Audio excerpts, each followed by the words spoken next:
Baik, Assalamualaikum warahmatullahi wabarakatuh. Alhamdulillah, bahagia sekali siang hari ini kita kembali berjumpa. Kita akan membahas tentang kesuburan.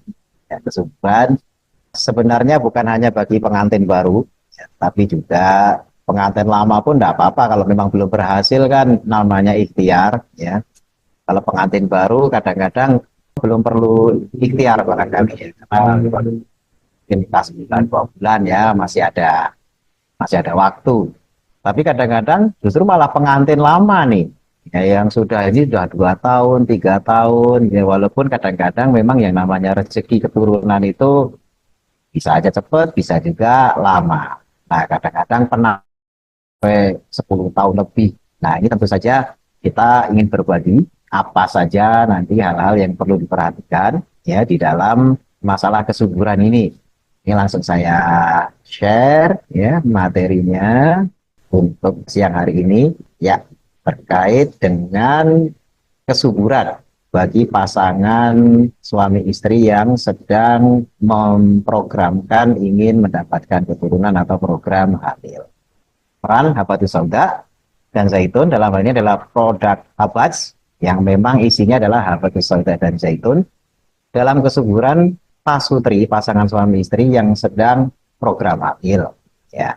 Nah, kita paham ya bahwasannya kesuburan pasutri itu penting ya. Orang kan menikah itu kan pinginnya mendapatkan keturunan, ya, mendapatkan nantinya putra putri yang tentu saja ingin dibanggakan oleh kedua orang tuanya, meneruskan apa yang menjadi tujuan dari hadirnya manusia ke dunia. Dalam hal ini adalah mengabdi kepada Allah, beribadah kepada Allah.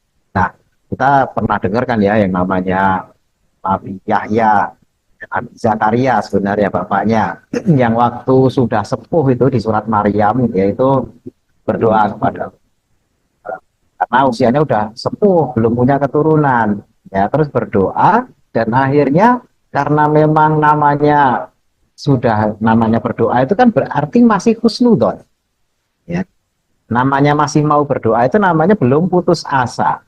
Jadi masih meminta itu berarti masih ada husnudon, Allah pasti ngasih. Kalau sudah suudon Allah nggak bakal ngasih, itu mesti nggak akan doa, nggak akan mengucapkan doa. Jadi kenapa ini masih berdoa? Karena masih husnudon, Allah pasti mengabulkan doa. Makanya Bapak Ibu-Ibu yang sekarang ini masih penuh dengan perjuangan dan doa, berarti masih husnudon. Allah itu mampu untuk mengijabah. Karena di Zakaria itu juga seperti itu, ya. Usianya udah ya bukan lagi 20-an, udah 90-an, bahkan ada yang mengatakan 100-an. Istrinya juga sudah usianya sama mirip-mirip 90-an. Kalau sekarang udah menopause ya sudah mandul. Ya, tapi ternyata dikaruniai putra yang namanya Nabi Yahya. Tujuannya adalah yang meneruskan tujuan dari kenabian, yakni mengabdi kepada Allah. Nah, salah satu tujuan menikah itu meneruskan keturunan tadi. Tapi kadang-kadang yang namanya pasutri itu menghadapi problem atau masalah, yakni problem kesuburan.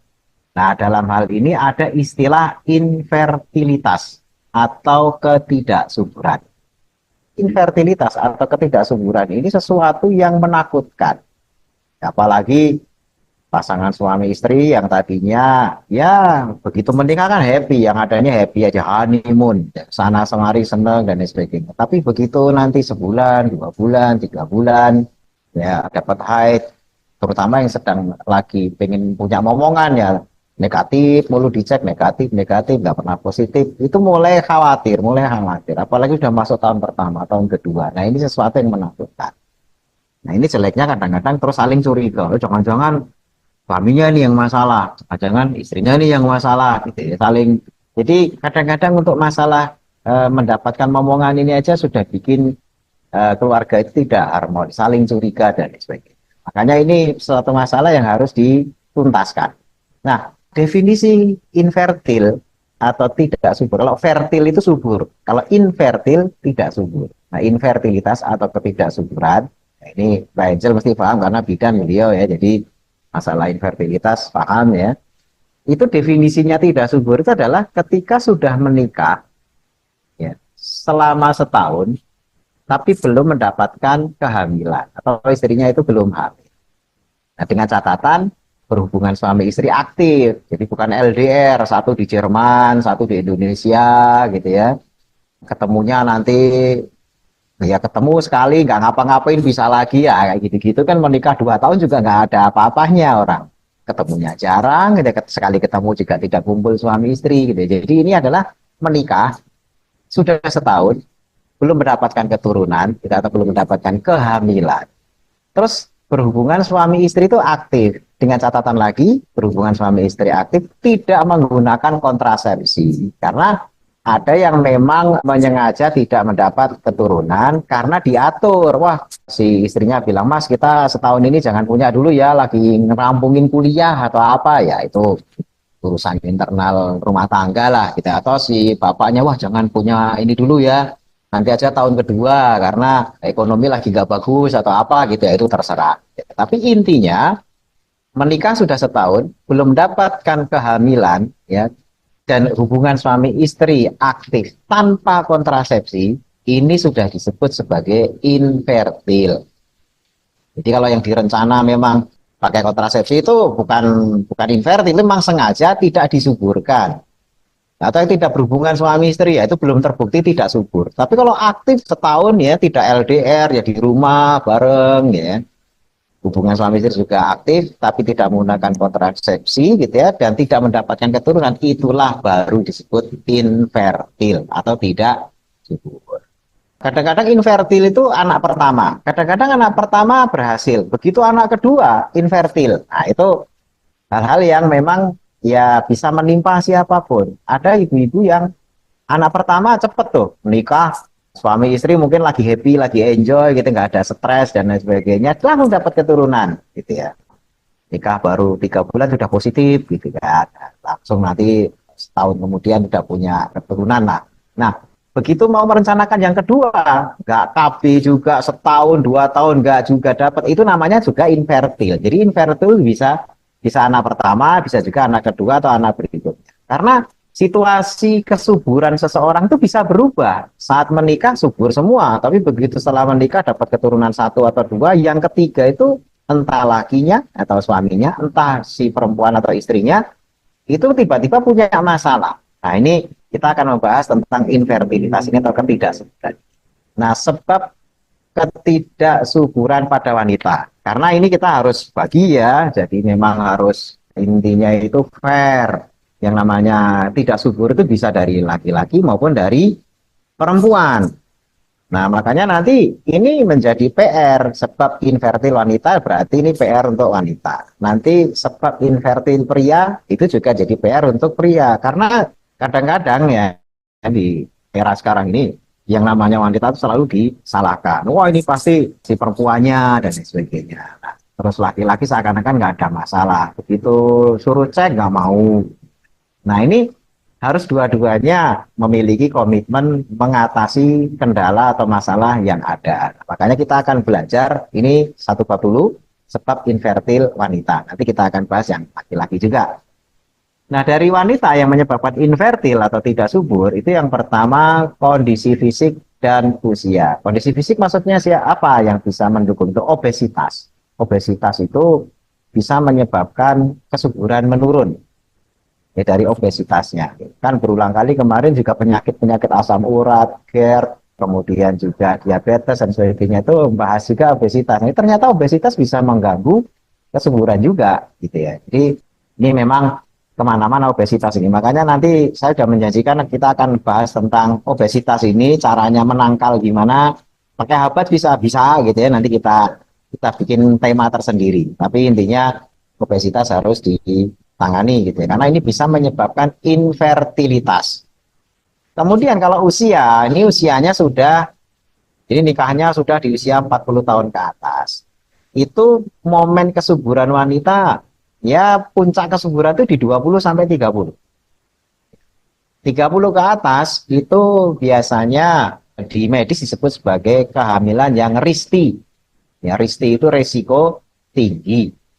Ya, ibu-ibu risti, ya ketika di 30 tahun ke atas itu mungkin baru nikah gitu ya, terus Ya namanya baru nikah ya akhirnya hamilnya di usia 31, 32 atau mungkin mendekati 40. Nah, itu dianggap sebagai kehamilan risti atau risiko tinggi. Sehingga di usia itu memang kesuburan sudah banyak menurun. Walaupun kalau kita melihat sejarah gitu ya, istri Nabi yakni Ibu Khadijah radhiyallahu anha itu juga nikah dengan Nabi Muhammad SAW itu di usia 40.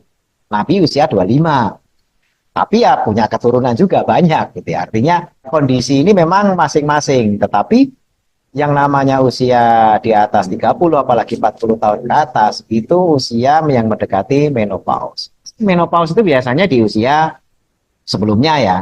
Sebelum kita ini makan yang aneh-aneh, orang bilang sebelum dunia api menyerang gitu ya. Itu usia menopause itu di 50-an, 53, 54 ya. Itu sebelum yang aneh-aneh menyerang tadi itu. Yang aneh-aneh menyerang itu apa? Makanan olahan. Makanan olahan itu ya, macam-macam lah, saya nggak perlu nyebut gitu ya. Artinya merek nggak usah disebut gitu ya. Tapi wujudnya bisa burger, sosis, nanti yang berwarna, yang pengawet dan sebagainya. Macam-macam lah aneh-aneh gitu. Yang semuanya itu olahan. Itu yang menyebabkan nantinya kadang-kadang menopause itu jadi lebih cepat.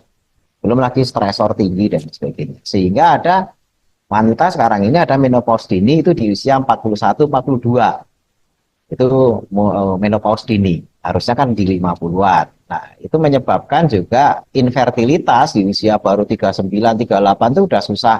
Headnya udah telat, gitu ya. Telat bukan karena dapat, artinya bukan dapat keturunan, tapi telat karena ya gangguan hormon menjelang menopause, gitu ya, atau kondisi klimakterik namanya. Nah, ini hal-hal yang harus diantisipasi di mana kalau memang ingin mendapatkan keturunan dicapai di usia yang masih subur ini 20-30 kan makin tambah usia biasanya makin menurun. Kemudian penyebab infertilitas selain fisik dan usia itu kondisi rahim. Nah, ada ke anatomi rahim. Ya, anatomi rahim itu bentuk rahimnya itu aneh sehingga menyebabkan susah ditembus oleh sel telur menuju ke titik telurnya atau ovumnya karena anatomi rahim ya. Kemudian kalaupun sudah terbentuk karena anatominya juga ada beberapa bentuk ya nanti dipelajari di ginekologi. Itu akhirnya tidak bisa berkembang zigot atau apa istilahnya itu kalau manusia itu embrio dan zigot ya, kalau zigot itu untuk yang lainnya. Jadi embrio manusia itu tidak bisa tumbuh di sana. Jadi terjadi pembuahan tapi terus kemudian tidak tumbuh. Ya. Jadi akhirnya seperti kehamilan palsu atau sudah positif tahu-tahu loh kok nggak ada. Karena bentuk rahimnya itu ternyata anatominya tidak bisa dibuahi atau menjadi tempat untuk berkembangnya embrio. Nah, kemudian yang kedua, selain anatomi itu juga kondisi rahim yang tersumbat tubanya. Tersumbat itu rahim itu ketika ada sel sperma masuk, ya, itu dia harus mencapai ke yang namanya ovarium, ya, tempat indung telur. Nah, ini saya gambar ini yang seperti piala. Yang paling bawah itu adalah rongga saluran reproduksi. Yang bentuknya seperti huruf V, ya, yang huruf V. Nah, ini adalah rahimnya. Sementara yang kiri kanan, ini gambar yang sebelah kiri Bapak Ibu ya. Yang kiri kanan yang kayak kacamata, itu ada tuba atau saluran. Ya, saluran itu harus menembus ke titik indung telur atau ovarium yang bentuknya kiri kanan kuning gitu ya. Kiri kanan kuning, itu tempatnya ovarium, indung telur. Jadi sperma masuk itu harus ketemu di ujungnya itu. Nah, baru setelah ketemu dengan telur di ujung itu nanti balik lagi menuju ke rongga rahim. Nah, di situ terjadi nidasi. Nidasi itu adalah proses nempelnya embrio ke dinding rahim. Jadi melalui perjalanan, nah tiba-tiba tubanya tersumbat. Tubanya itu tersumbat. Itu akhirnya telur tidak pernah ditemui oleh sperma. Telur tidak pernah ditemui oleh sperma. Ini karena tersumbatnya tuba. Kan telur harus ketemu sperma biar bisa dibuahi. Tapi karena tersumbat ya nggak bisa. Nah, ini kondisi rahim ya, akhirnya jadi mandul. Kemudian penyakit rahim pada wanita, PCOS. PCOS itu kista tapi banyak. Singkatan polikistik. Jadi polikistik, poli itu banyak, kistik itu kista. Jadi terjadi di ovarium, polikistik ovarian syndrome, gitu kan, PCOS. Gitu kan. Itu nantinya kistanya kayak misalnya kalau di wajah itu kista itu kayak jerawat. Nah, ini jerawatnya itu rata di seluruh wajah. Jadi nggak bisa ditangani satu-satu. Kalau satu gampang, ini polikistik, beruntus gitu ya. Jadi kistanya itu beruntus, tapi di dalam organ rahimnya. Gitu ya. Nah, kalau endometriosis itu juga penyakit rahim. Itu adalah dinding rahim yang numbuh di indung telur. Harusnya dinding rahim itu kan numbuhnya ya di dinding rahim, tapi dia numbuh di indung telur. Nah, ketika mengalami haid pada kasus endometriosis ini, Bapak, mungkin ibu-ibu ya yang punya diagnosa endometriosis ini, ketika mengalami haid, haid itu kan dinding rahim mengelupas. Ya, dinding rahim itu mengelupas sehingga terjadi perdarahan. Jadi darah haid itu darah karena dinding rahimnya mengelupas. Nah, kebetulan endometriosis itu dinding rahimnya itu numbuh di ovarium, sehingga ovariumnya juga kulitnya itu ikut ngelupas karena salah tempat sebenarnya. Harusnya numbuh di dinding rahim, kok numbuhnya di ovarium. Akhirnya tiap kali haid, ovariumnya itu ikut haid. Padahal ovarium nggak ada mengalami haid. Ya, indung telurnya itu nggak haid. Tapi karena selnya numbuh di sana, melintir-melintir, makanya penderita endometriosis itu, waduh, jangan ditanya deh. Yakin tuh ibu-ibu yang di sini kalau ada yang menderita itu mengiyakan omongan saya. Sakitnya luar biasa. Ya. Kemudian gangguan hormon. Biasanya gangguan hormon di sini itu tinggi estrogen. Estrogen itu nantinya akan menyebabkan kista tadi itu. Endometriosis ini juga karena gangguan estrogen. Estrogennya terlalu tinggi. Kemudian bisa juga menjadikan gangguan hormon estrogen tinggi itu ke miom. Ya, ini semua penyakit-penyakit yang bisa menyebabkan infertil pada kondisi tertentu. Walaupun ada juga yang kalau misalnya miom tidak terlalu besar, masih bisa hamil, tidak ganggu saluran. Jadi tidak lantas kalau kista pasti mandul, enggak juga. Kalau miom pasti mandul, enggak juga. Endometriosis pasti mandul, enggak. Banyak yang endometriosis malah justru dengan hamil, dia itu malah sembuh endometriosisnya. Tetapi ini menjadi penghambat kesuburan. Kemudian GO itu penyakit kencing nanah. Ini penyakit menular seksual. Nah, kayak gini ini juga ngerusak rahim, penyakit rahim yang menyebabkan kemandulan. Nah, yang paling susah itu adalah yang terakhir nih, alergi sperma. Ya, jadi wanita kok alergi sperma suaminya sendiri. Tiap kali hubungan suami istri, spermanya mati. Ketemu dengan cairan dari wanita, spermanya mati. Nggak ada yang bisa tembus. Karena alergi. Gitu. Atau wanitanya mengalami gangguan karena alergi terhadap spermanya. Jadi dianggap antigen. Antigen itu dianggap kuman masuk. Padahal itu sel sperma.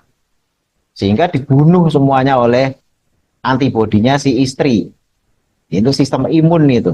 Jadi benda asing masuk dihantam. Ya kalau itu virus, bakteri wajar lah. Karena memang bakteri virus itu mengancam. Ini yang masuk sperma malah spermanya dihantam oleh antibodi. Jadi terjadi reaksi antigen antibodi. Yang ujung-ujungnya ya nggak bakalan bisa hamil. Karena begitu masuk langsung mati semua. Udah kelenger semua sel spermanya. Nah ini penyakit rahim. Kemudian ada lagi juga pengaruh obat. Ini bagi ibu-ibu, ya, hati-hati ya dalam mengkonsumsi obat, terutama yang anti nyeri. Anti nyeri itu macam-macam, ibuprofen, kemudian ya obat-obat yang menahan nyeri. Kemudian diuretik yang obat untuk hipertensi biasanya, yang namanya spironolakton. Ini juga bisa menyebabkan gangguan kesuburan. Tapi kalau dihentikan, nanti subur lagi. Tapi kalau mengkonsumsi itu, nanti dilihat, kalau sudah diresepi apa sama dokter, kok saya susah hamil ya, ternyata ada spironolakton rutin diminum, ya itu wajar. Tapi nanti dihentikan, ya akan bisa dapat juga, gitu ya. Kemoterapi sama ini bagi penderita kanker. Nah, kemudian obat psikotik itu obat untuk gangguan jiwa. Ya, jadi gangguan jiwa itu tidak selalu gila loh ya. Jadi misalnya, oh ini orang gila, enggak. Gangguan kejiwaan itu ya bisa parah sampai akhirnya disebut gila itu yang parah-parah. Tapi bisa juga gangguan kejiwaan ya psikis saja. Mudah marah atau apa, yang gampang stresan, akhirnya mengkonsumsi obat-obatan tertentu gitu ya, yang merupakan obat psikotik gitu ya, dan itu nantinya bisa mempengaruhi kesuburan juga. Contoh misalnya haloperidol, trihexyphenidyl gitu ya, itu seringkali diresepkan itu bikin tidak subur. Kemudian berikutnya narkoba, kalau ini jelas narkoba ini merusak gitu ya. Tidak hanya masalah kesuburan, kemana-mana kalau narkoba, ke sarafnya, ke otak gitu ya, dan jaringan-jaringan lainnya. Nah kemudian wanita juga bisa infertil gara-gara gaya hidup, merokok. Nah, di kemasan rokoknya kan udah ditulis. Rokok itu yang jual jujur juga udah ditulis. Merokok menyebabkan gangguan ini, dan itu harus ditulis semuanya. Makanya ini bagi wanita dan juga sebenarnya laki-laki juga, gitu, tidak hanya wanita. Merokok itu lumayan mengganggu masalah kesuburan dan juga alkohol. Alkohol tidak hanya kesuburan yang terganggu, liver juga terganggu, nanti terjadi fatty liver, ya. Kemudian juga mengganggu ke pencernaan, ya. Kemudian ke metabolik, banyak yang dirusak oleh alkohol. Makanya ini dijauhi merokok dan minum alkohol. Nah, ini wanita. Jadi PR wanita yang bisa menyebabkan infertil atau ketidaksuburan ini. Berikutnya, ini sebab infertil pada pria. Causes of male infertility. Kita dari jam 12 dulu ya. Sperm disorders. Sperm disorders itu kelainan sperma. Ya dari jam 12 ya paling atas itu. Kelainan sperma itu maksudnya apa? Kelainan dari segi jumlah. Jumlahnya itu maksudnya gimana? Jumlahnya sedikit. Karena walaupun telur itu cuma satu, tapi untuk mencapai telur yang satu itu, sperma itu menghadapi banyak rintangan. Jadi kalau tiba-tiba lahir sang jabang bayi, itu sebenarnya jabang bayi ini adalah dari sel sperma yang mengalahkan jutaan, tidak hanya jutaan, puluhan juta sperma lain berebut untuk membuahi telur. Dari sejak kita lahir ke dunia itu kita pejuang semua, mengalahkan jutaan orang. Ya, mengalahkan bukan jutaan orang, jutaan calon orang. Jutaan calon orang. Jadi yang bisa dianggap sebagai fertil atau subur itu adalah jumlahnya per mililiter, ya 1 mililiter. 1 mililiter itu kalau bapak-bapak punya atau ibu-ibu punya suntikan yang untuk insulin yang kecil itu loh ya, yang 1 mili. Nah 1 mili itu segitu kecil, dikit banget, isinya dikit banget, kayak tetes lah gitu. Itu harus mengandung sperma jumlahnya 20 juta. Ya, dalam setetes atau 1 mili itu harus berisi sel spermanya 20 juta. Itu baru jumlahnya bagus. Kalau kurang, baru di tengah perjalanan selnya mati semua. Tapi kalau misalnya isinya 30 juta, 25 juta, nah itu masih ada tersisa yang tidak mati yang berhasil membuahi telur. Tapi kalau dihitung, nanti sel sperma dihitung, cuma 10 juta, oh, baru setengah jalan udah mati semua. Jadi belum nyampe ke ujung. Nah ini jumlah. Kemudian yang kedua selain jumlah itu bentuk. Ya bentuknya harus normal. Karena bentuknya yang paling bagus tuh kepalanya itu oval, bukan bunder, bukan oval. Ya kayak gambar ini kan oval. Ekornya panjang. Nah, itu sperma yang bagus bentuknya. Itu setidaknya 30-an% ke atas. Ya, kalau dihitung, wah ini spermanya kok kepalanya bunder-bunder semua, gitu kan. Tidak ada yang oval, malah ada yang kotak, malah ada yang wah yang aneh-aneh bentuknya. Itu tidak akan bisa membuahi. Ya, susah. Nah, kemudian selain bentuk atau morfologi, ya itu juga kecepatan. Karena sel sperma itu gampang mati. Dalam beberapa ini bisa mati gitu ya, kalau situasinya tidak menguntungkan. Walaupun kalau di situasi yang menguntungkan dia bisa 2-3 hari hidup. Ya makanya ada mungkin hubungan suami istri dilakukan 3 hari sebelumnya, tapi sel spermanya baru berhasil membuahi 3 hari sesudahnya gitu ya, itu bisa. Itu bisa. Jadi bisa hidup 2-3 hari, tapi di suasana yang sesuai. Kalau nggak sesuai suasananya cepat mati. Makanya ini perlu gerak cepat. Yang menghadapi rintangan tadi itu perlu gerak cepat. Nah, kalau 30-an% ke atas, ya geraknya itu cepat, maka bisa membuai. Tapi kalau spermanya itu loyo-loyo semua, geraknya itu ya nanti bisa dilihat di mikroskop itu ya, itu kenceng-kenceng larinya, lari. Kalau yang pernah praktikum mikrobiologi gitu ya, bukan mikrobiologi, biasanya di biologi ya, melihat sperma berenang-renang kayak kecepong gitu, kenceng banget larinya. Nah itu dilihat kalau 30-an% ke atas berarti ini subur. Tapi kalau semuanya nggak gerak, ya diem ya kayak maaf kayak uget-uget yang di apa jentik nyamuk gitu ya.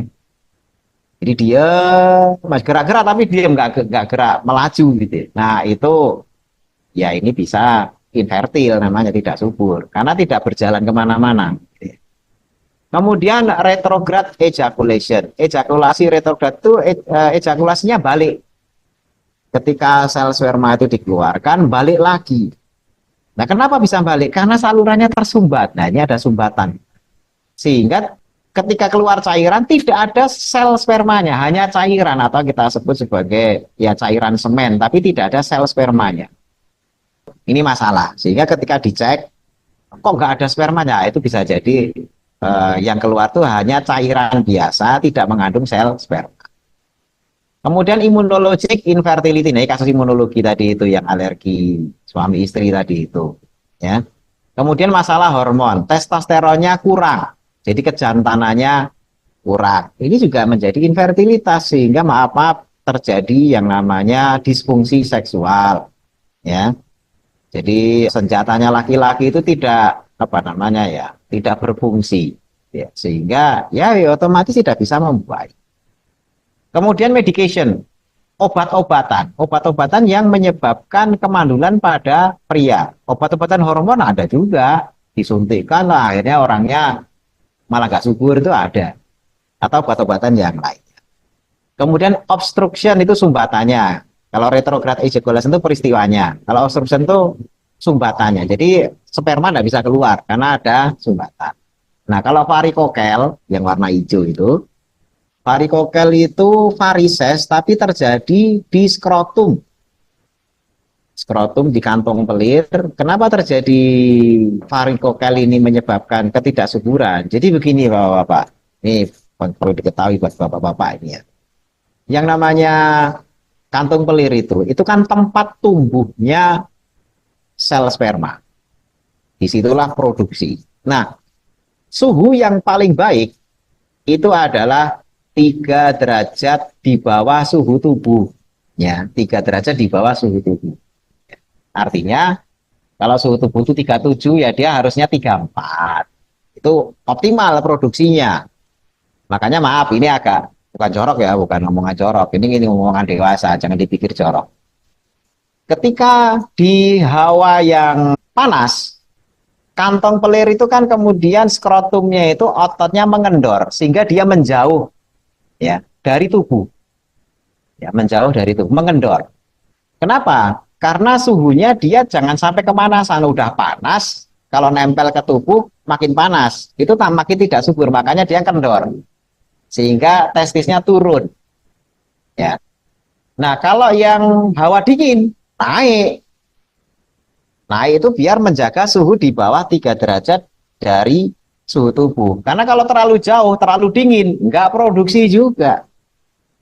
Ya, jadi makanya ketika hawa dingin mengkeret. Mengkeret itu akhirnya pelirnya naik, mendekati suhu tubuh. Tapi kalau suhunya panas, dia malah turun. Kalau varikokel, itu varises, karena varises itu kan pembuluh darahnya melebar. Sehingga kantong pelir itu akan diliputi pembuluh darah yang banyak, yang menyebabkan kenaikan suhu.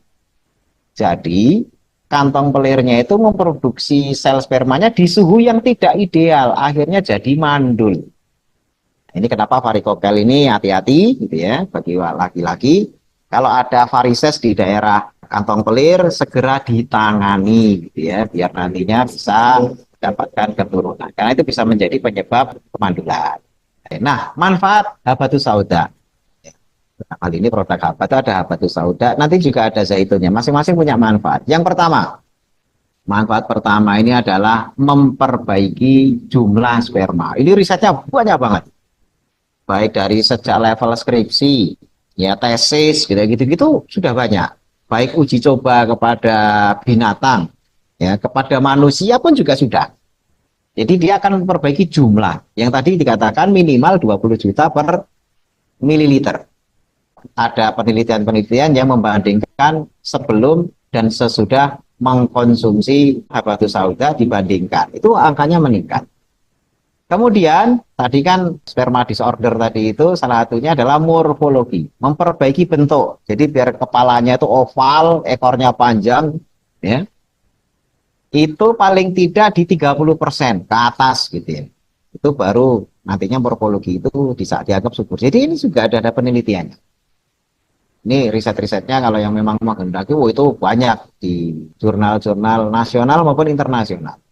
Kemudian memperbaiki motilitas. Motilitas itu gerak sel sperma. 32% geraknya bagus, wah itu subur. Dan ini juga sudah diteliti, tiga-tiganya ini sudah penelitian. Artinya, habatus sauda itu kalau diminum laki-laki, itu spermanya yang tadinya nggak normal, bisa normal semua.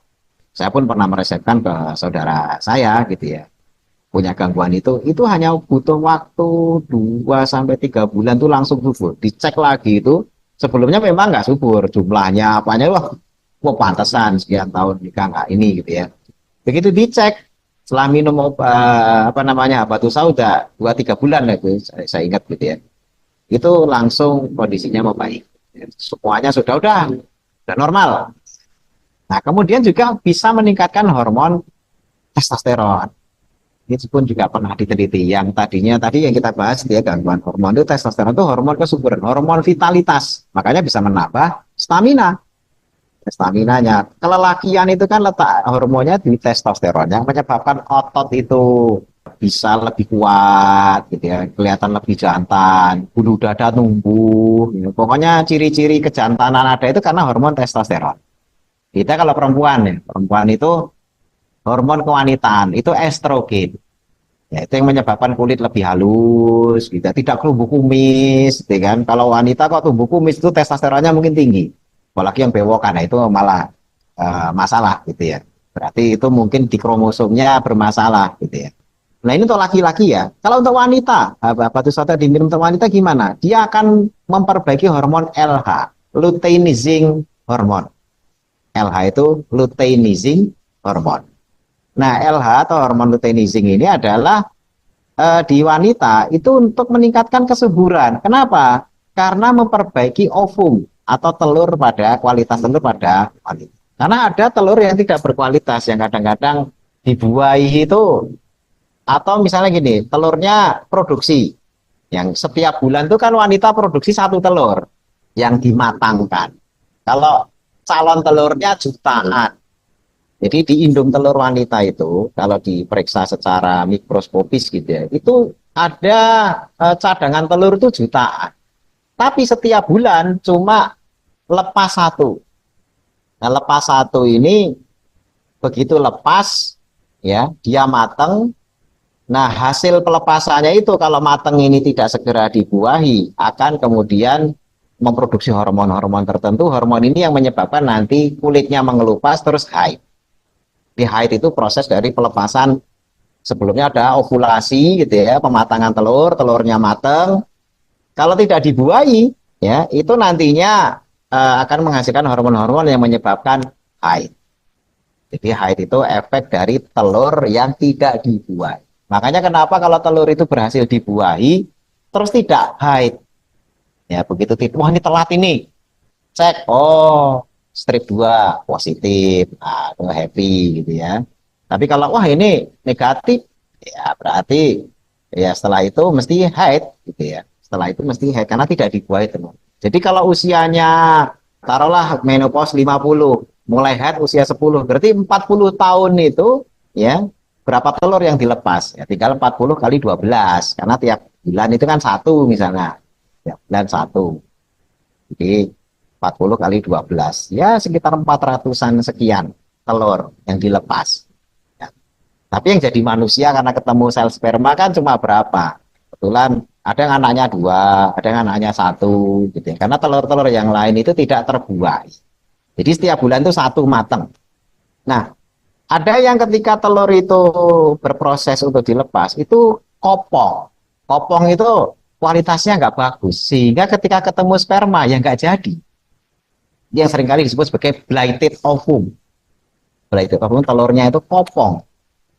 Ya, kualitasnya nggak bagus karena LH-nya juga nggak bagus. Tapi kalau LH berkualitas itu memperbaiki telur wanita sehingga bisa dibuahi.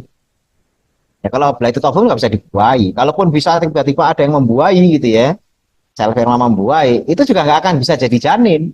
Nanti di usia berapa keguguran bisa karena blighted ovum.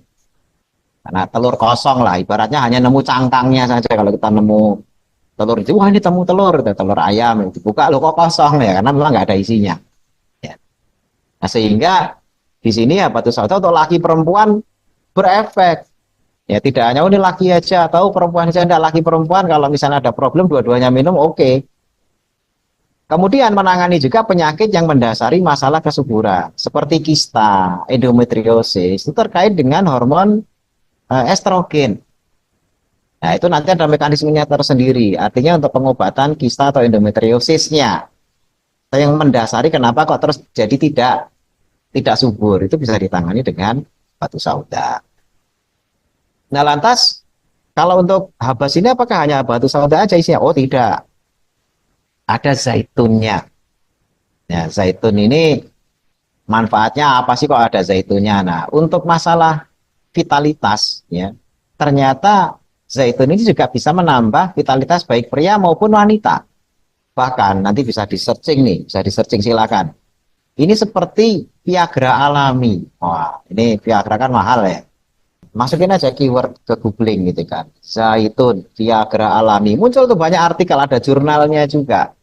Gitu kan. Bahkan lebih baik daripada Viagra. Disebutkan seperti itu. Kenapa? Karena ini kalau diminum, selain menyehatkan reproduksi, menyehatkan yang lainnya juga, jantungnya, pembuluh darahnya. Zaitun bagus.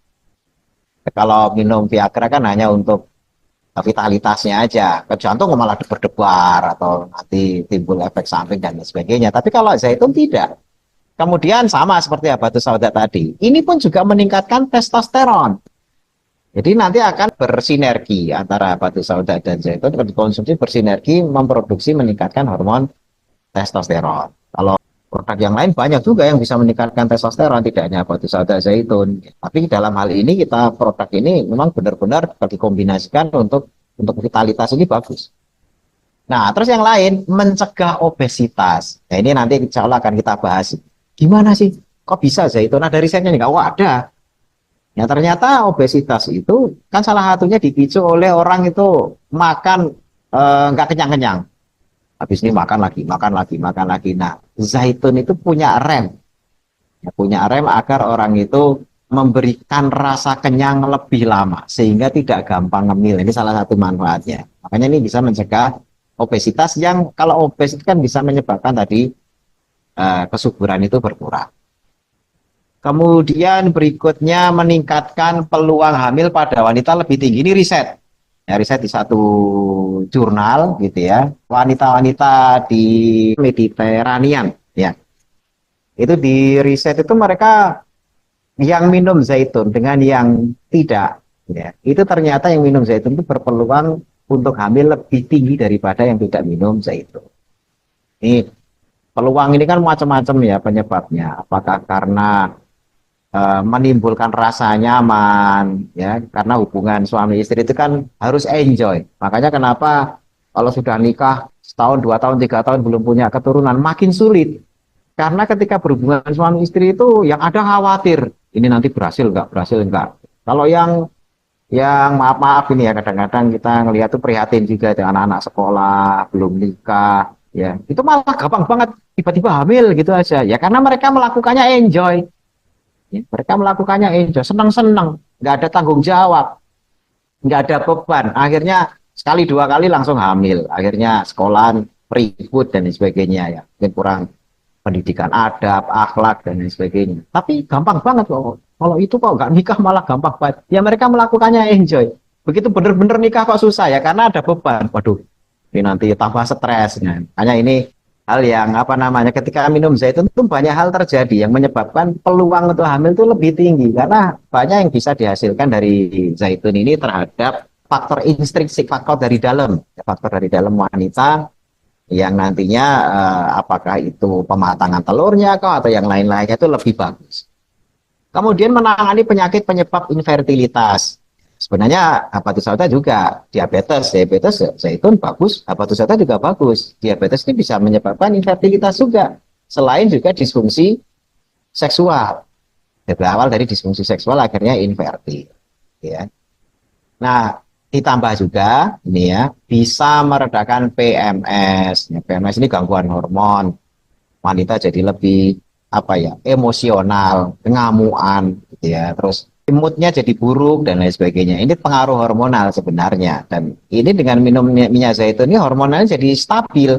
Makanya tadi kenapa peluang wanita untuk hamil lebih tinggi itu karena hormonnya juga bagus-bagus aja, tidak terlalu berlebihan tapi juga tidak kurang. Ya, karena pada wanita misalnya estrogen berlebihan mandul, kekurangan mandul juga ya, angkanya harus pas. Karena kalau kurang ya nggak subur, kalau kelebihan banyak penyakit. Ya. Jadi estrogen itu hormon wanita, kurang tidak subur. Makanya menekan estrogen bikin tidak subur. Tapi kalau kelebihan timbul penyakit itu penyakit-penyakit yang menyebabkan tidak subur. Ya kista, PCOS tadi itu, endometriosis itu gara-gara estrogennya terlalu tinggi. Makanya dokter selalu ngasih obat yang sifatnya menekan produksi estrogen. Itu bagi yang kasus-kasus tadi itu. Makanya tadi itu serba salah. Turun ya adul, tinggi juga ya harus pas gitu ya, harus stabil. Itu manfaatnya. Nah, ini yang harus diperhatikan. Kalau mau konsumsi itu agar peluang berhasilnya besar gimana? Karena kan namanya ikhtiar kan, makin besar peluangnya makin bagus kan ya. Yang pertama itu jangan saling tuding. Jangan saling tuding menyalahkan. Oh pasti kamu, ini pasti kamu. Itu hubungan jadi nggak bagus.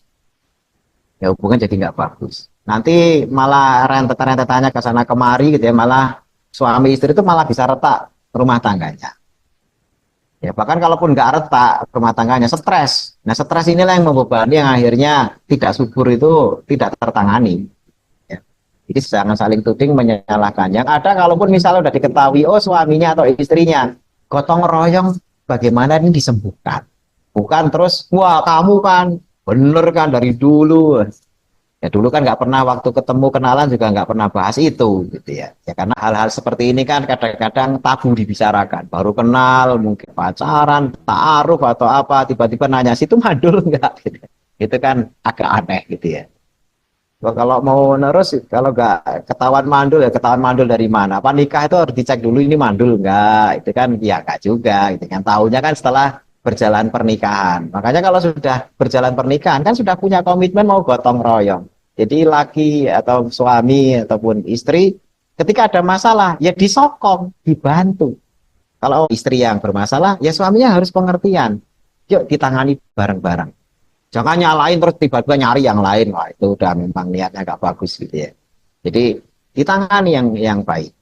Atau misalnya yang masalah perempuan, jangan terus istrinya malah merasa menang. Wah, saya ini ternyata kamu. Jangan gitu ya. Kalau sudah ketahuan yang lakinya yang gak subur, ya itu justru malah dibantu. Yuk kita terapi yuk. Gitu. Atau apa jalan yang sekiranya bisa menyelesaikan masalah. Makanya cek siapa yang bermasalah, lalu menjalani terapi. Kenapa? Karena kalau tidak tahu, seperti misalnya dok saya nggak pengen tahu daripada nanti saling tuding, ya nggak apa-apa juga. Tapi kan akhirnya siapa yang harus minum ya dua-duanya diterapi. Cuma kan terapinya nggak jadi nggak jelas. Ya, infertilnya karena apa itu nggak jelas. Terus siapa nggak jelas. Jika tidak diketahui masalahnya dan siapa yang bermasalah akan lebih sulit treatmentnya. Makanya diketahui dulu. Ya, tapi komitmen tadi itu loh ya, kalau sudah tahu jangan saling menyalahkan, itu aja.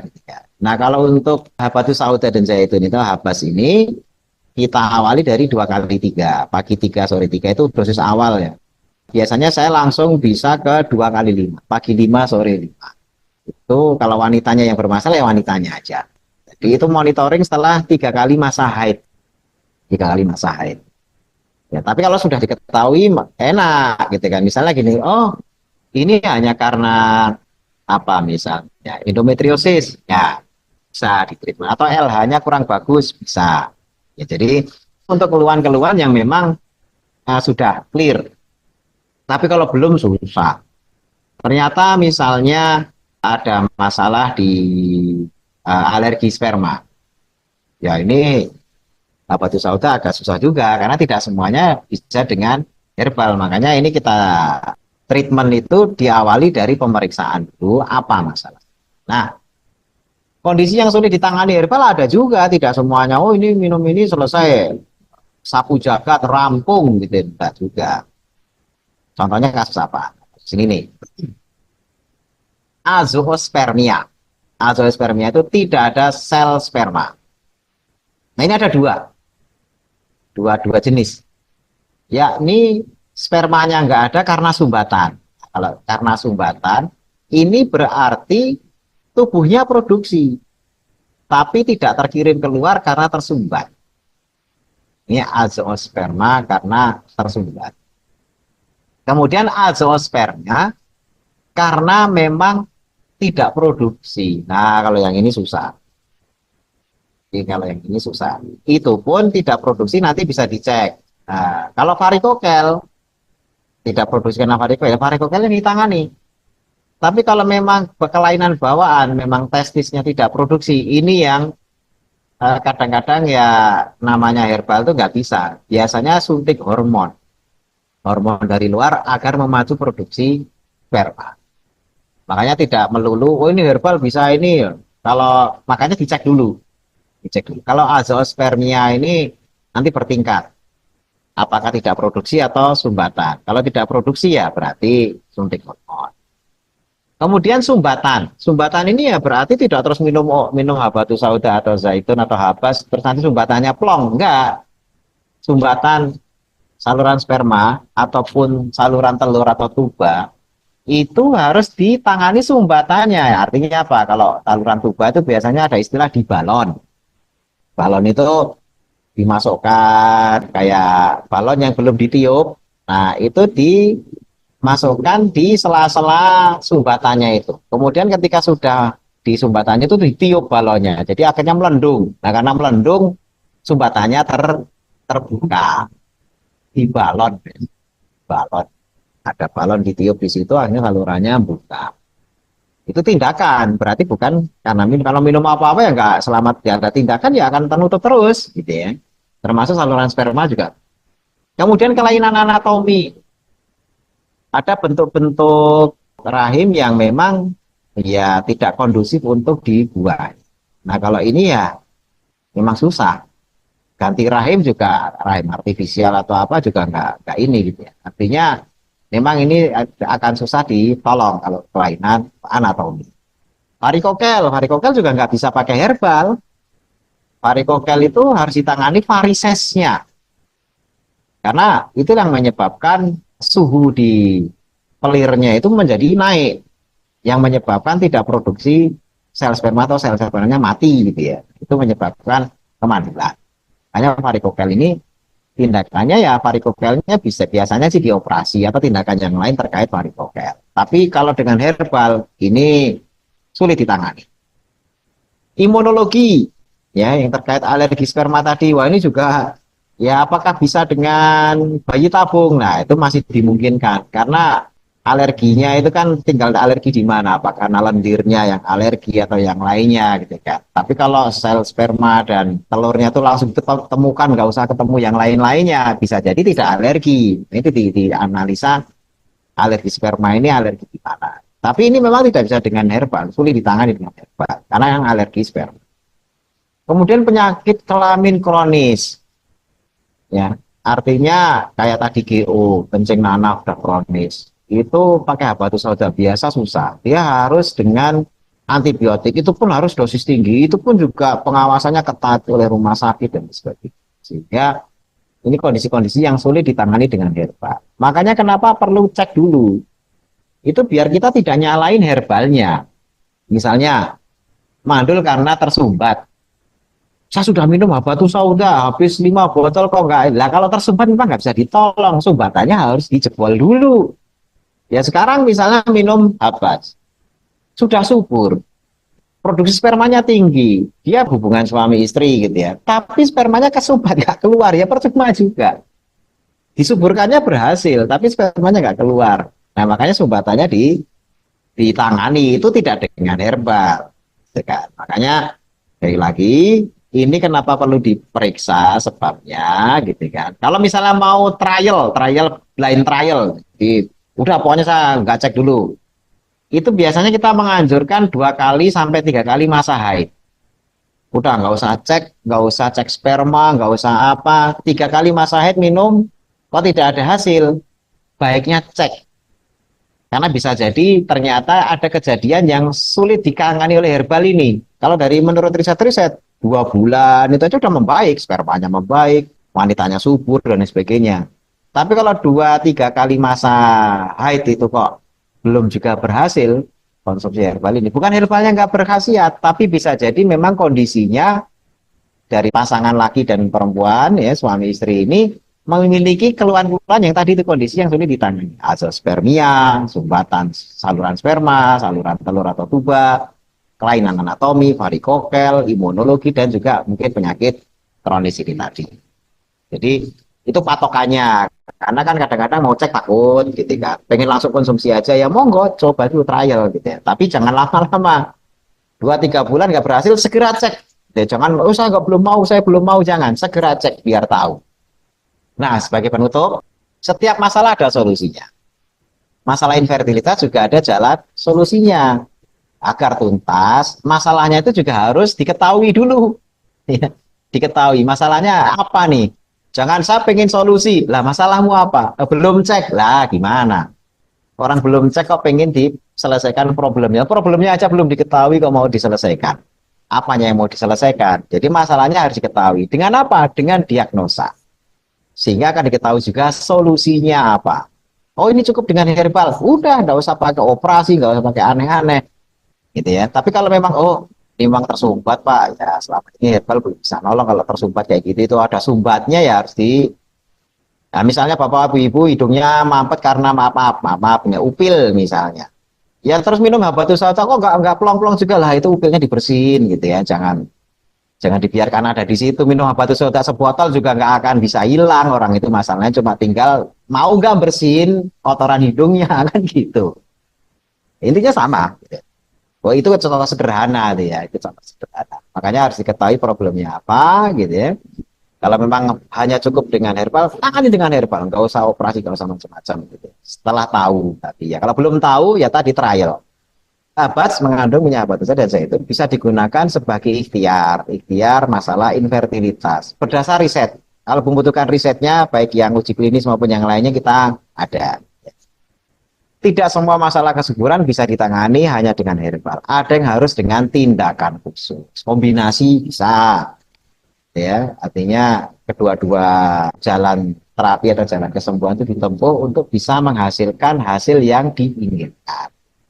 Cara itu, yang mudah-mudahan tidak ada problem yang tidak terselesaikan. Jadi ini bentuk-bentuk ikhtiar gitu ya. Tadi dosisnya sudah kita bahas ya, nggak banyak-banyak banget gitu ya, karena selama ini memang khasiatnya juga bisa langsung dirasakan, dan itu sudah saya menangani banyak pasien program hamil ini yang laporan gitu kan, tetangga itu ada juga. Anak pertama beres gitu ya, sudah punya. Tapi yang kedua bertahun-tahun sampai jarak antara mas sama adiknya itu jauh banget. Karena yang kedua ini agak lambat gitu ya. Tapi minum habatus sauda, belum sebotol habis itu sudah langsung positif gitu ya. Itu sudah banyak itu. Di kompleks saya itu banyak yang menemukan jalan ikhtiar itu dengan konsumsi habatus sauda. Walaupun mereka juga belum cek juga blind trial tadi itu. Biasanya saya anjurkan kalau 2-3 kali nggak ngefek baru cek. Nanti kita cari masalah yang kenapa bandel nggak segera dapat keturunan apa. Bagaimana dok cara meminumnya untuk kesuburan dan juga kehamilan? Aturan pakainya dok. Ya, tadi kita sudah sampaikan kalau di awal-awal bulan pertama itu 2 kali 3 dulu. 2 kali 3 sampai 2 kali 5. Artinya di bulan kedua itu naikin kalau belum berhasil sampai di angka terakhir itu 2 kali 5. 2 kali 5 itu maksudnya 2 kali dalam sehari 5 kapsul. Ya, jadi pagi 5, sore 5. Itu ketika bulan ketiga. Tapi bulan awal itu diawali dari 2 kali 3 dulu. 3 kapsul pagi, 3 kapsul sore. Baik. Baik nih dok. Apakah saat wanitanya sedang haid masih boleh dikonsumsi, dok? Oh boleh, malah justru haid itu kan masalah tadi ada telur yang sudah ovulasi tapi tidak dibuahi terus meluruh memproduksi hormon yang akhirnya hormon itu mengelupas kulit atau lapisan endometrium jadilah haid. Selama proses itu berjalan tetap diminum. Ya, karena ini akan membantu juga nyeri haidnya, kelancaran haidnya, perdarahannya dan sebagainya juga akan jadi bagus. Beberapa kasus pada ketidaksuburan itu sering diiringi dengan nyeri haid. Nah, makanya walau waktu haid ya tetap diminum, tidak ada masalah. Jadi jangan malah, wah ini libur dulu, jangan, tetap aja diminum. Bahkan pada beberapa kasus dinaikin dosisnya untuk meredakan nyeri. Baik, Apa yang pada endometriosis. baik dokter. Untuk terapi PCOS bagaimana ya dok untuk promilnya? Ya, PCOS ini selain konsumsi herbal, ya, ini juga kalau herbal tadi ya 2 kali 3 sampai 2 kali 5 dalam 3 bulan berturut-turut.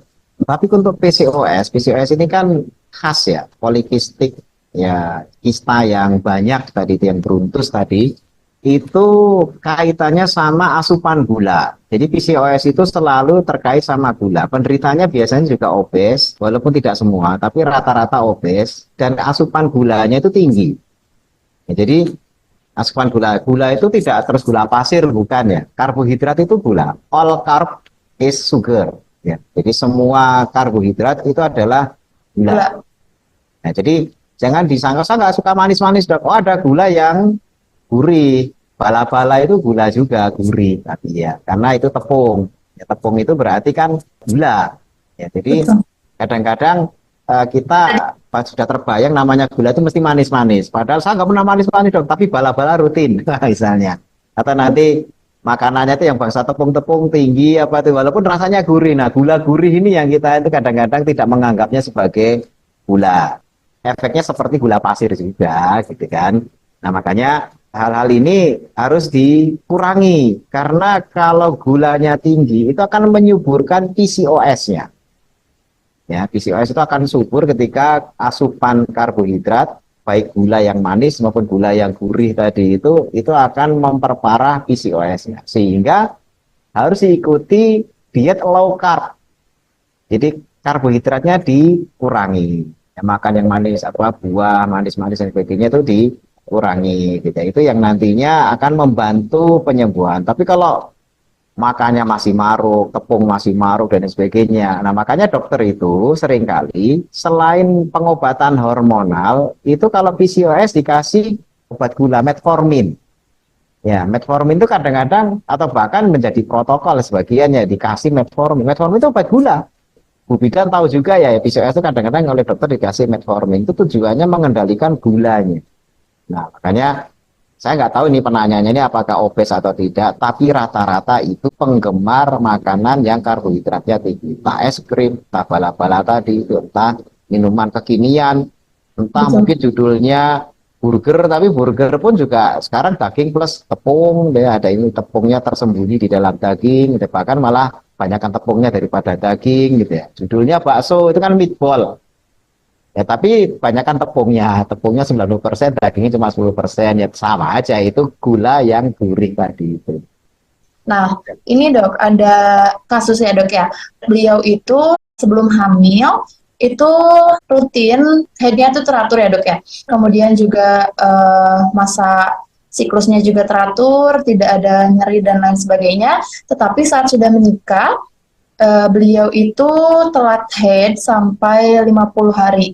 Nah, menyangka bahwa mungkin hamil ya dok ya, tetapi saat di tes pack itu masih negatif dan ternyata setelah dicek kembali, ditunggu 2 mingguan ternyata keluar haid. Nah, itu seperti apa ya dok? Maksudnya dalam kasus itu untuk program hamil, apakah beliau ada kelainan dalam rahimnya atau seperti apa ya dok? Karena memang sebelum menikah tidak ada kasus seperti itu. Itu sempat telat berarti ya, sempat agak Ya, lama telat gitu ya. Tapi telat. tiba-tiba negatif lagi gitu ya. Ya, itu berarti gangguan siklus ya, siklus haidnya. Jadi prolong atau memanjang haidnya di satu kondisi. Memang haid itu teratur itu karena juga produksi hormon itu kan teratur antara progesteron, estrogen gitu kan. Itu silih berganti di dalam siklus haid itu yang menyebabkan nanti pematangan, ovulasi, setelah tidak dibuahi nanti melepaskan hormon tertentu yang mengelupaskan endometrium tadi itu jadi haid dan sebagainya. Itu kan rutin. Mesti ada angka-angka hormon progesteronnya berapa, estrogennya berapa itu diproduksi secara stabil. Nah, pada kondisi tertentu itu bisa komposisinya berubah, tidak stabil. Contoh misalnya kurang tidur, ya sekedar kurang tidur saja, itu langsung hormon estrogen itu bisa naik tinggi, ya, karena stres. Atau mungkin lagi kena masalah apa pikiran, itu beberapa hormon langsung lompat. Ketidakstabilan hormonal inilah yang kemudian menghambat yang tadinya harus jadwal haid jadi agak mundur ya karena masih ini ketinggian nih hormonnya, harusnya kalau haid ini hormonnya harus turun, ini kok tinggi terus gitu ya, akhirnya seperti telat ya, seperti telat. Wah, ini mudah-mudahan positif, begitu sudah sekian minggu telat dicek tetap negatif, terus tiba-tiba haid ya gara-gara prolong saja. Prolong itu memanjang karena beberapa syarat hormon yang seharusnya produksinya di angka tertentu itu masih tinggi atau ada sebagian yang masih terlalu rendah. Itu karena tadi itu kurang tidur, banyak kesibukan, olahraga berat gitu kan, kemudian juga stresornya lagi tinggi-tingginya, mungkin ngurus keluarga, ngurus lingkungan, mungkin ada ibu-ibu PKK yang banyak arisan, tur dan sebagainya, kadang-kadang suka begitu. Nah, akhirnya tadi itu memanjang masa bersihnya, masa sucinya itu memanjang, terus dikiranya positif, ternyata dicek negatif, tiba-tiba haid gitu kan. Nah, itu pemanjangan masa siklus haidnya aja. Itu biasanya gangguan hormon. Baik, nah untuk selanjutnya ini dalam kasus seperti itu dok, Ya, kan mungkin yang tadinya sudah berangan-angan mungkin ya, kalau misalkan beliau hamil, nah sekarang ternyata diberi haid. Nah, seperti apa dok untuk advice-nya dalam penggunaan habat terutama? baik. Jadi kalau pada kasus seperti itu, memang harus terbuka dua-dua tadi itu ya. Bisa jadi bukan masalah istri, bisa juga suami. Tapi taruhlah misalnya suami beres, tidak ada masalah. Untuk wanita, kan haidnya juga bagus, tidak ada masalah. Potensi bahwasanya haid itu rutin dan sebagainya itu kan berarti tidak ada masalah reproduksi. Nah, hanya bagaimana meningkatkan kemungkinannya saja. Salah satunya tadi minum ya, minum dosisnya kita sudah kasihkan. Tapi meningkatkan potensi untuk berhasil itu salah satunya adalah mengetahui kalender suburnya. Kalender subur. Nah, kalau pakai kalender, apalagi siklus haidnya itu kan teratur, itu bagus. Bisa pakai kalender. Mencari titik suburnya. Udah mencari titik suburnya. Itu ada caranya. Atau kalau mau praktis, pakai tes LH. Ya, tes LH itu akan mencapai puncak kadar LH itu ketika seorang wanita itu sedang ovulasi. Ovulasi itu matang telurnya. Kan matang telur itu cuma sehari, telur dilepas itu cuma sehari. Sehari itu nggak dibuahi. Misalnya ini apa nih? Bulan, taruhlah kita ambil contoh bulan September. Tanggal 1 sampai 30 September. Itu yang namanya wanita hanya melepas telur dalam 1 hari dari bulan September itu. Kita nggak tahu apakah tanggal 9, apakah tanggal 10, atau tanggal 11, atau mungkin tanggal 21 bisa saja. Karena kita nggak tahu, makanya tes LH itu biasanya dijual tuh. Tes LH itu bisa dicek lagi subur apa enggak. Itu ditunjukkan dengan strip. Itu salah satu cara ya.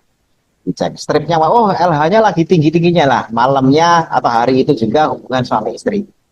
Ini dengan catatan lakinya, wanitanya subur semua. Ketika sudah konsumsi habat gitu ya, sudah kondisinya nggak masalah, cuma tinggal cari timing tepat. Nah, itu salah satunya cek LH. Yang kedua, kalender. Kalender itu Haid itu kan sekian hari, ya sekian hari setelah namanya telur itu tidak dibuai. Jadi misalnya tanggal 1 itu baru masa bersih. Nah, terus berjalan waktu tanggal 28 haid. Ya, berarti melepas telurnya itu sebelum tanggal 28. Ya, melepas telurnya itu sebelum 28. Biasanya masa subur itu di agak tengah-tengah. Misalnya masa sucinya itu mulai dari tanggal 1, mulai haid lagi 28. Biasanya di tengah-tengah.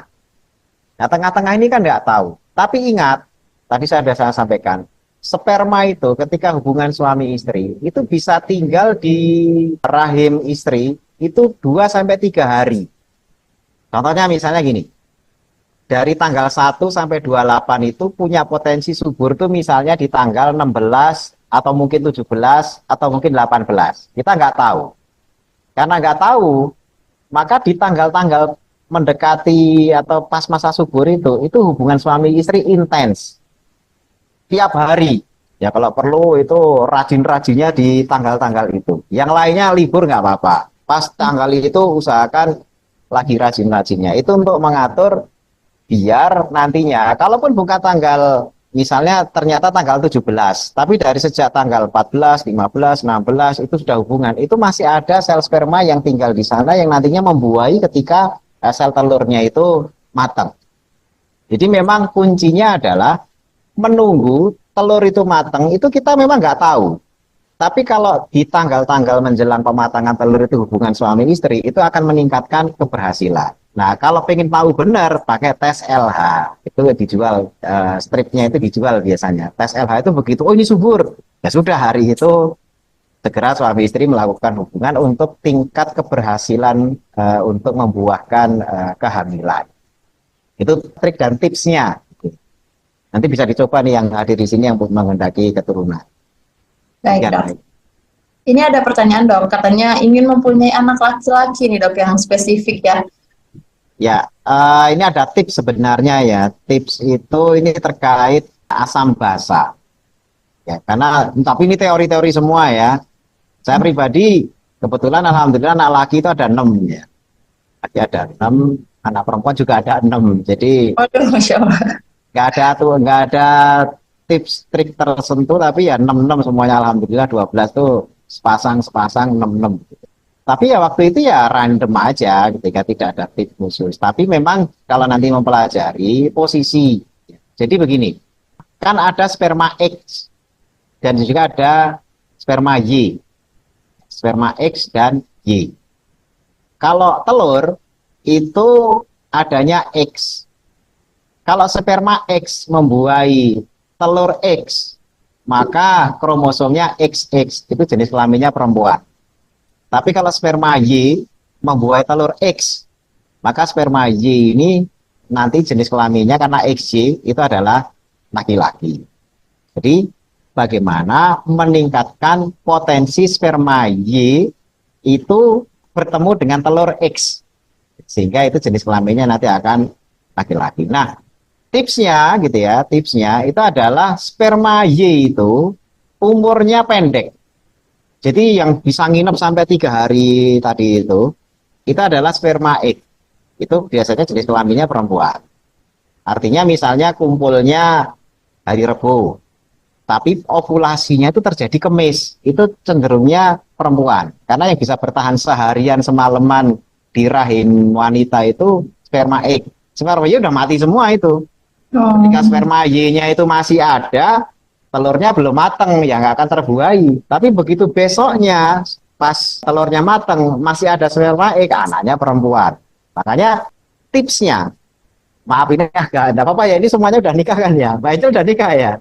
Saya kan sama bagian tenaga medis juga, Dok. Aman. Oh iya, boleh. Jadi tip ya. Jadi gini, tipsnya adalah bagaimana mempercepat pertemuan sperma Y dengan telur X, sehingga posisinya itu adalah posisi yang mempercepat pertemuan tadi itu. Biasanya, maaf ini ya, jangan posisi laki di bawah, karena itu melawan gravitasi.